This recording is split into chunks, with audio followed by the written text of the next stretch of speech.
अस्सलाम वालेकुम। आपने अक्सर एक बात नोट की होगी कि मीडिया के जितने भी मीडियम्स हैं उसके ऊपर जो कंटेंट क्रिएटर्स होते हैं, चाहे वो मास मीडिया हो,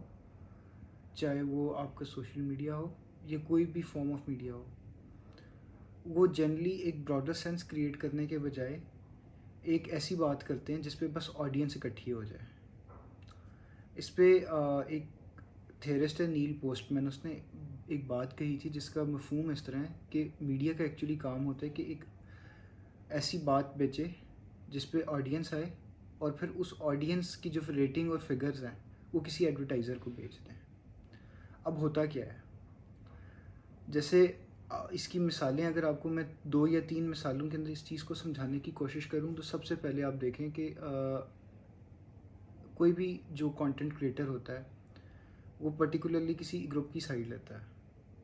और कहते हैं कि यार ये जो ग्रुप है ना, ये बड़ा अच्छा ग्रुप है। उसकी वजह ये होती है कि उस ग्रुप की पॉपुलैरिटी का ग्राफ उसको लगता है कि ऊपर जा रहा है, और उसके साथ मिल के अगर उसके हक में कोई बात करेगा तो लोग उसको फॉलो करेंगे, जिससे वो एडवर्टाइज़र को बेचेगा। सेकेंडली, लोग ऐसी बातें करते हैं जिसके ऊपर व्यूज़ बहुत ज़्यादा आते हैं और उसको लोग शेयर करते हैं। जैसे कुछ लोगों ने जैसे फॉर एग्ज़ाम्पल, अगर कोई बंदा कहता है कि आपको पाकिस्तान की रियासत से एक सवाल पूछना चाहिए कि पाकिस्तान ने कश्मीर 75 साल हो गए हैं, हमारा कश्मीर का मसला, आप कश्मीर फ़तह क्यों नहीं कर सके। अच्छा, इस अब ये बात सुनने में देखें कितनी फैंसी कि यार इसने कितना बड़ा सवाल किया है, ये तो वाकई पूछना चाहिए, हमारे साथ तो बड़ी ज़्यादती हुई है, कश्मीर क्यों नहीं फ़तह हुआ। तो लोग इसके ऊपर अपना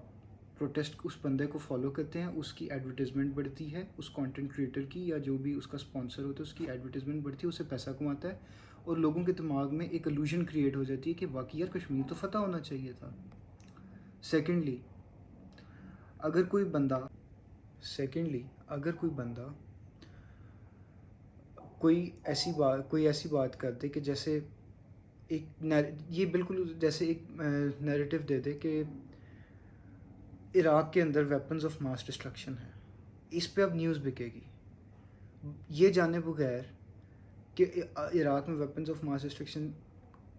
कि कैसे हैं, कहाँ से है, बस एक रिपोर्ट तैयार कर दी कि जी इराक़ में वेपन्स ऑफ मास डिस्ट्रक्शन हैं। उस वेपन्स ऑफ मास डिस्ट्रक्शन की रिपोर्ट के ऊपर इराक़ के ऊपर बमबारी हो गई, इराक़ पूरा तबाह हो गया, उसकी कोई फ़िक्र नहीं। अब इसका नुकसान क्या होता है, जैसे पहले मैंने मिसाल दी कश्मीर की, जैसे मैंने कश्मीर की मिसाल दी थी, कश्मीर में के बारे में पाकिस्तान की स्टेट का नैरेटिव है कि कश्मीर में प्लेबिसाइट होना चाहिए, मतलब कश्मीर के अंदर एक तरह का एक रेफरेंडम होना चाहिए कि कश्मीरी क्या पाकिस्तान के साथ जाएंगे, कश्मीर इंडिपेंडेंट स्टेट बनेगा या हिंदुस्तान के साथ जाएगा। पाकिस्तान की रियासत ने कभी ये क्लेम नहीं किया कि पाकिस्तान कश्मीर को फ़तह करेगा, ना पाकिस्तान की रियासत ने क्लेम किया, ना पाकिस्तान की फ़ौज ने क्लेम किया, ना किसी पॉलिटिकल पार्टी ने क्लेम किया। लेकिन जब आपको ये कोई नैरेटिव बेचता है कि आप अपने लोग हुक्मरानों से पूछें कि कश्मीर क्यों नहीं आपने फ़तह किया, तो आप उसके बैकग्राउंड को तो नहीं जानते होते, ना आप जानते होते हैं कि आपके हुक्मरानों ने तो कभी वादा ही नहीं किया आपसे कश्मीर फ़तह करने का। तो वो आपको एक अजीब सी डिबेट में डाल देता है जिसकी कोई बेस ही नहीं होती। उसे नुकसान क्या होता है, उसे नुकसान आपका अपना होता है कि एक तो आपको लगता है कि आप इंटेलेक्चुअली ग्रो कर रहे हैं, आपके पास इंफॉर्मेशन है, लेकिन आप एक्चुअली किसी और के हाथ में खेल रहे होते हैं। और वो किसी के और के हाथ में इसलिए खेल होते हैं क्योंकि कोई आपको अपना एडवर्टाइजमेंट का ज़रिया आपको अपना एडवर्टाइजमेंट का ज़रिया बनाना चाह रहा होता है, और आपके दिमाग को बेच के, आपकी सोच को बेच के वो पैसे बना रहा होता है। दूसरा, जो वेपन्स ऑफ मास डिस्ट्रक्शन वाली बात थी, अब ये बात एक बड़ी कैची बात थी ना कि इराक़ में वेपन्स ऑफ मास डिस्ट्रक्शन हैं। इसको मास मीडिया ने हाईलाइट किया, इस पे ये जब उस टाइम बात निकली होगी, देखें कितनी एक ऐसे मुल्क में जिसमें सद्दाम हुसैन जैसा डिक्टेटर है और इस तरह की वहाँ की क्राइसिस है, वहाँ पे एक तरफ कुर्द हैं, वहाँ पे बाद में जी आप कहते हैं अलकायदा भी है, क्या क्या है, तो आप कहते हैं वहाँ पे वेपन्स ऑफ मास डिस्ट्रक्शन है। एक सनसनी बनी, उस सनसनी की बेसिस पे लोगों को लोगों को आपने इकट्ठा किया ऑडियंस की फॉर्म में, और उस ऑडियंस की रेटिंग आपने बेची एडवर्टाइज़र को। इम्पैक्ट ये हुआ कि लोगों ने समझना शुरू कर दिया, यार भाई इराक में तो वाकई वेपन्स ऑफ मास डिस्ट्रक्शन है। ये जाने बगैर कि यार इराक में वेपन्स ऑफ मास डिस्ट्रक्शन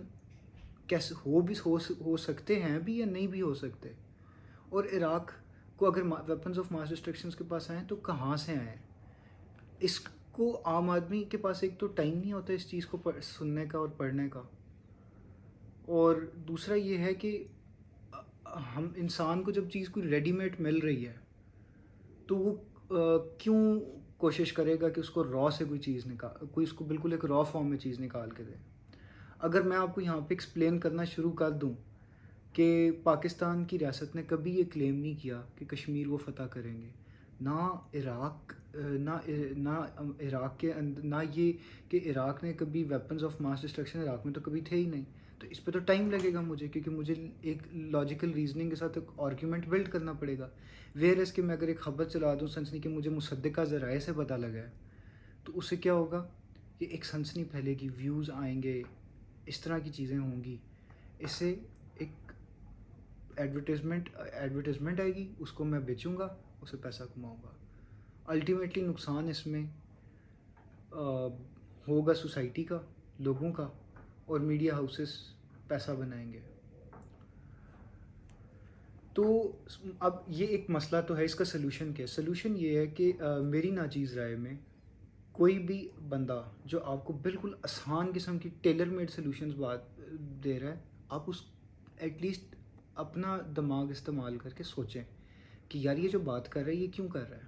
ठीक है, फॉर एग्ज़ाम्पल अगर कोई बंदा कहता है किसी एक पर्टिकुलर सियासी जमात का नाम लेके कि वो वाली सियासी जमात तो बड़ी ख़राब है, और दूसरी सियासी जमात की तरफ इशारतन बात करता है कि ये सियासी जमात बहुत अच्छी है, और फिर कहेगा क्या हमारे बच्चों का यही मुस्तकबिल है, इस तरह के एक इमोशनल नारे के साथ अटैच करेगा ताकि वो आप उसकी तरफ अट्रैक्ट हो, आप उसके फॉलोअर बने और आप उसके नैरेटिव को प्रमोट करें, बजाय इसके कि आप इस चीज़ को रैशनलाइज करें कि भाई तुम एक चीज़ को क्यों एडवोकेट कर रहे हो और दूसरी चीज़ को तुम क्यों डिस्करेज कर रहे हो, और अपनी कॉग्निटिव थिंकिंग और अपनी क्रिटिकल थिंकिंग बिल्ड करें। इस चीज़ का सिर्फ एक ही सोल्यूशन है कि आप अपनी क्रिटिकल थिंकिंग बिल्ड करें, और कोई भी चीज़ है जो उसको क्रिटिकली इवेल्युएट करें और उसके पूरे आर्गूमेंट को डीकंस्ट्रक्ट करें, ताकि आपके दिमाग के साथ कोई खेल ना सके और आपको कोई अपना नैरेटिव वो बल्कि नैरेटिव भी उसका अपना नहीं होता, उसने उसी टाइम कुक किया होता है जो कि उसको एक पॉपुलर नैरेटिव लग रहा होता है, वो बेच के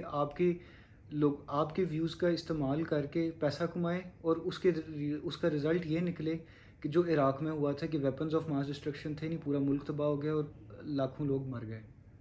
ये चीज़ ना हो। तो इस वजह से बीइंग रिस्पॉन्सिबल सिटीज़न आपकी ड्यूटी है कि इस चीज़ को, जो भी कंटेंट आप कंज्यूम करते हैं उसको क्रिटिकली इवेल्युएट करें विदाउट योर पर्सनल बायसेस, क्योंकि कंटेंट क्रिएटर आपके पर्सनल बायसेस को देख के ही ऐसी चीज़ बनाता है जिस पे उसको व्यूज़ आ सकें और उससे वो पैसा कमा सके। Thank you.